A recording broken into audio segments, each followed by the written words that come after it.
What we're going to do now is we're going to start to import some assets in here and create our low-res object. Now I'm back in this scene where we created the base mesh for ZBrush a while back. I don't need this object. What I'm going to do is just hide it right now, and then I'm going to go to import. I'm going to import some objects in. I'm going to import my low-res object, which I brought in from ZBrush, and I'm going to go with the ZBrush preset. Is perfectly fine. I'm not going to import any materials. And this is the low-res object. This is actually from ZBrush. Basically, I went down to the lowest subdivision and exported that version of the OBJ out. I'm going to change the name, and I'm going to call this low-res, just so I understand this stuff better. I'm also going to go back and I'm going to import another object, one called medium res. Now the medium res is basically a version of the same object in ZBrush. I'm going to take off materials here, go with the ZBrush preset, import that in. The medium res actually looks like a high res. It's very dense, as you can see the wireframe here. But the medium res is not very heavy. It's only about 56,000 faces, so it's not that big. You can see that I can move around my viewport in 3ds Max perfectly fine without any slowdown or anything like that. My highest res subdivision from ZBrush, which was a subdivision level 8, is close to 15 million faces. If I bring that into Max, I'm using a 64-bit version of Max. Max won't crash, but that mesh is so dense and heavy that it would slow down Max to the point where I can't work productively anymore, and that's obviously a serious problem. So that's why I brought in this low res or this medium res mesh so I can work in Max. And the thing that I want to work on in Max right now is to create a better low res mesh, because if I take the high res here and I make it see-through, let me take off the wireframe mode. For example, if I come over here, you can clearly see that the low res object doesn't fit with the medium res, and the medium res represents the high res. The medium res is very, very close to the shape of the high res, and you can see that the low res right now doesn't fit that shape. It doesn't fit it at all. You can see that some vertices over here should probably be up here instead of way down here, and there just isn't enough geometry here on the low res object. So that brings me to a very important point about normal mapping. If you want to get good normal maps, you have to make sure that you have a good low-res mesh. Okay, it does you no good to have a great sculpt if your low-res mesh is bad. So you have to be good at something called retopologizing. And retopologizing is basically just a fancy term for saying creating a low-res mesh that is very, very good at following the overall shape of the high-res mesh. All right. And normal mapping is very, very dependent on that, because if your low-res mesh does not follow the contours and the overall shape of the high-res adequately, you're going to get a very poor quality normal map. And you're going to get artifacts. It's not going to look good. And you're going to have some serious problems. So in order to get this low-res right now to follow this medium-res object, we're going to have to add more geometry, because there's just no way that we can make this low-res object follow the higher-res object very good. So this low-res object right now is an editable mesh. I'm going to convert it to an editable poly. I'm going to take the medium-res object. I'm going to convert that to an editable poly as well. What I'm going to do is take this low-res mesh here, and I'm going to use the graphite modeling tools in Max, which are going to make it pretty easy for me to get this retopologizing stuff done. So I'm going to go to the graphite modeling tools. I'm going to go to the poly draw section under the freeform tab. And I'm going to go to the draw on option, and I'm going to choose draw on surface. Okay. Then I'm going to click on the pick button, and I'm going to pick this medium res object. All right, which I should probably rename. So let me actually take it, rename it. I'm going to call it medium res, which makes more sense. And I'm going to take the low res object, go back to poly draw. It'll say group right here, but I think it'll still work even though I changed the name. And if I go over here and click on the drag button, I can use the drag tool. Now the drag tool is excellent, because if I take, say for example over here, I grab a vertex from this and move it around, probably a little bit hard to tell, but what's happening right now is that that vertex is following the surface as closely as possible of the high res object that I selected before, the medium res object.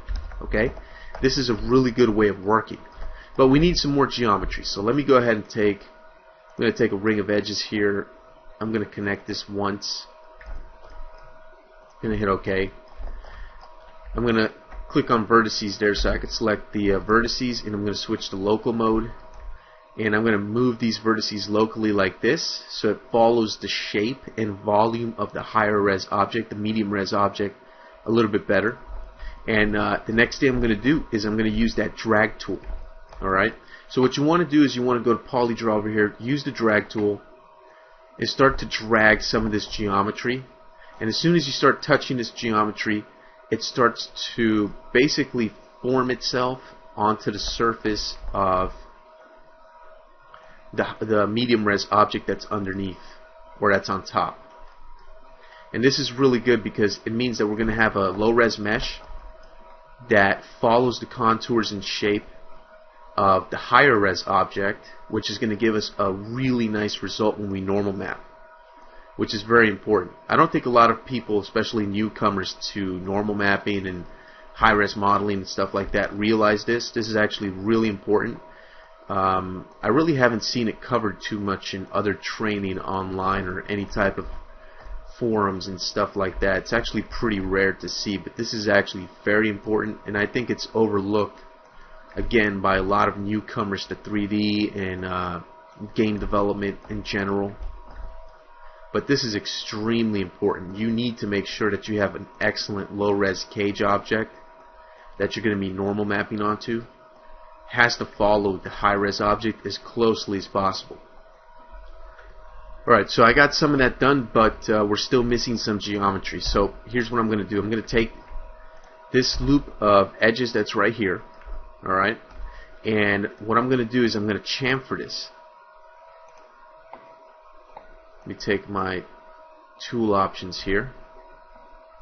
Remember to hold down the Alt key when you use these little tool options, as it makes things a lot easier. I'm going to chamfer this about right there. I'm going to hit OK. And what I'm going to do next is I'm going to go back to polydraw and use the drag tool, which again is an excellent tool. I can't stress that enough. And you want to come in here and start dragging some of this stuff, basically so it snaps right onto the top surface right there. And do that all the way around. It's a bit of a time-consuming process. Yeah, it takes some effort on your part, but you need to get this done. If you want quality results, you're going to have to put in the quality work. So go ahead and get this done. I'm going to skip ahead in the video. It's basically more the same. Simply make this stuff snap onto the object, and that's all there is to it. Okay, once you get that done, what we're going to do now is we're going to take this ring of edges in the middle. We need a little bit more geometry. We could probably get away with this, but I want to add a little bit more geometry. I want to get the best quality result that I can. I'm going to take that ring of edges in the middle there, and I'm going to connect that one time down the middle. Hit OK. And again, it's just more of the same. Use the drag tool and make these vertices match up with the object as closely as possible. Another thing that you want to also do at this point is, after you get this the low res object to match up with the medium res fairly well, what you want to do is maybe optimize the mesh a little bit. Get rid of, we've been adding more and more triangles to this, more polygons.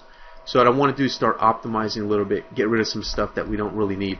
So for example, let me just come over here real quick and take some edges here. For example, we can look at this and we can see it. There's some areas where we really don't need geometry. So let me go to like a wireframe mode here. I'm going to select some edges, maybe these over here, and maybe those right there.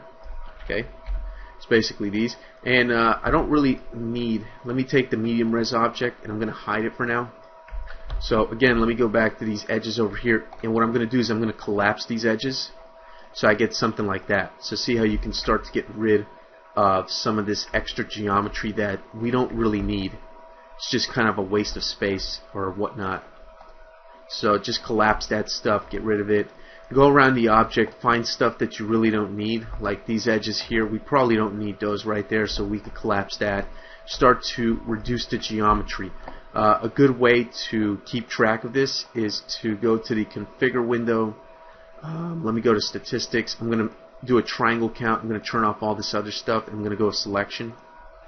And when I hit 7, now I can see my triangle count. So when I select this guy, you can see it's got 1,000 triangles, which is what game engines count triangles.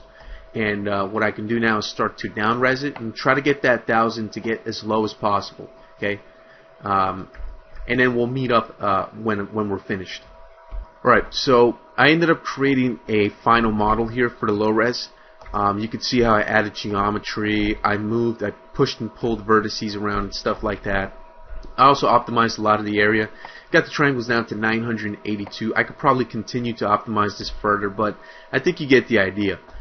Since this is just a tutorial, I'm not going to continue spending time optimizing this further. I'm just going to leave it like that. That's good enough.